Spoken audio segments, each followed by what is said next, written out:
అబ్బో ఇక్కడ కేజీ చీరలు కొంటే అర కేజీ చీరలు ఫ్రీ అంట. మంగళ్య షాపింగ్ మాల్ కేజీల్లో సేల్, టన్నుల్లో ఆనందం.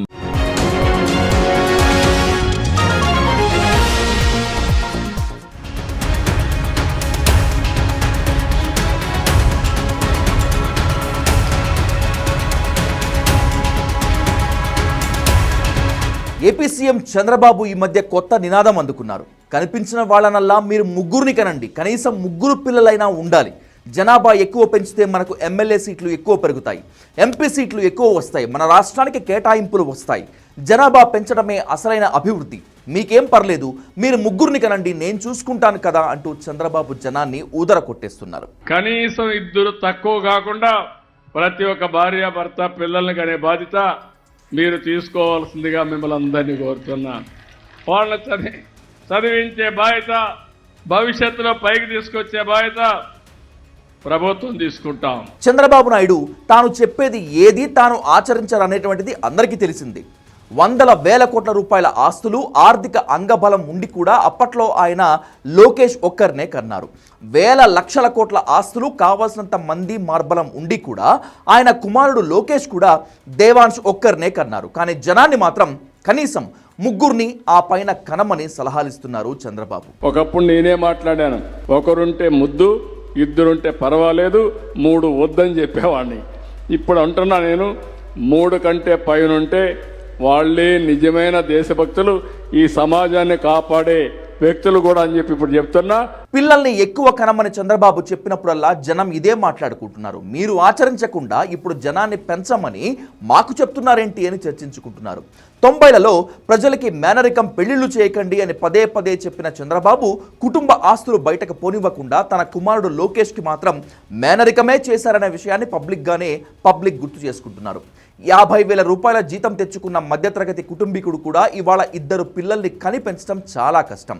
భార్య భర్త ఇద్దరు రెక్కలు ముక్కలు చేసుకుని సంపాదించినా కూడా ఇద్దరు పిల్లల్ని కనటం పెంచటం కత్తి మీద సాము లాంటిది. ఎలిమెంటరీ స్కూల్ ఫీజులే లక్షల్లో ఉంటున్నాయి. ఇక 10th ఇంటర్ ఆ పైన గ్రాడ్యుయేషన్ చదివించాలంటే అప్పులు చేయకుండా ఏ కుటుంబం పిల్లల్ని చదివించే పరిస్థితే లేదు. ఇవాళ భార్యాభర్తలు ఇద్దరు ఉద్యోగం చేసి నెలకు ₹1,00,000 సంపాదించినా కూడా ఆ కుటుంబానికి అప్పులే మిగులుతాయి. ఒక డబుల్ బెడ్రూమ్ అపార్ట్మెంట్ కొనుక్కోవాలంటేనే ₹1,00,00,000 పైన ఖర్చు అవుతుంది.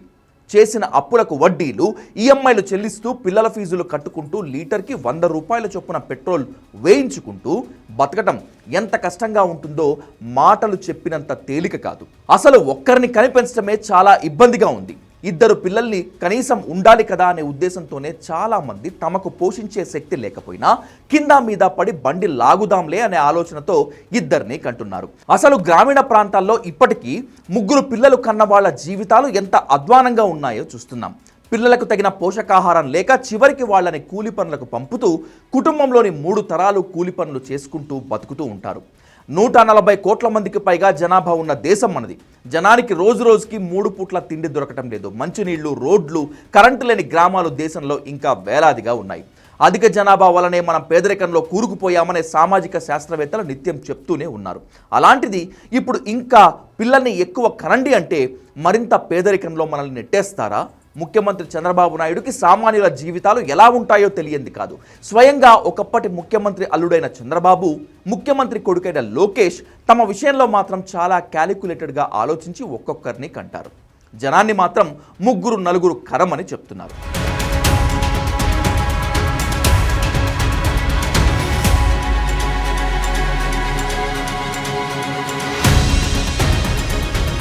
ఇంతకీ పిల్లల్ని ఎక్కువ కనమని చంద్రబాబు ఎందుకు చెప్తున్నారు? జనాభా నియంత్రణ చేయటం వల్ల దక్షిణాది రాష్ట్రాలు నష్టపోతున్నాయట. ఉత్తరాది రాష్ట్రాలు జనాభాని బాగా పెంచి కేంద్రం నుంచి నిధులు ఎక్కువ పొందగలుగుతున్నాయని, అలాగే వాళ్లకు ఎమ్మెల్యే, ఎంపీ సీట్లు పెరుగుతున్నాయని, అందువల్ల పిల్లలు ఎక్కువ కని జనాభా పెంచితే మనకు కూడా కేంద్రం నుంచి ఎక్కువ నిధులు వస్తాయని కొత్త సూత్రం కనిపెట్టారు చంద్రబాబు. బాబు చెప్తున్న థియరీ విని జనం నవ్వుకుంటున్నారు. మీదేం పోయింది, ఎన్నైనా చెప్తారు, కానీ పెంచే వాళ్ళం మాకు తెలుస్తుంది. మాకు మీలా 100 కోట్ల 1000 కోట్ల ఆస్తులు లేవు. అసలు ముగ్గురు పిల్లల్ని కనిపెంచడం ఇప్పుడున్న పరిస్థితుల్లో సాధ్యమేనా? ఇప్పటికీ రాష్ట్రాలు అప్పుల్లో కూరుకుపోయాయి.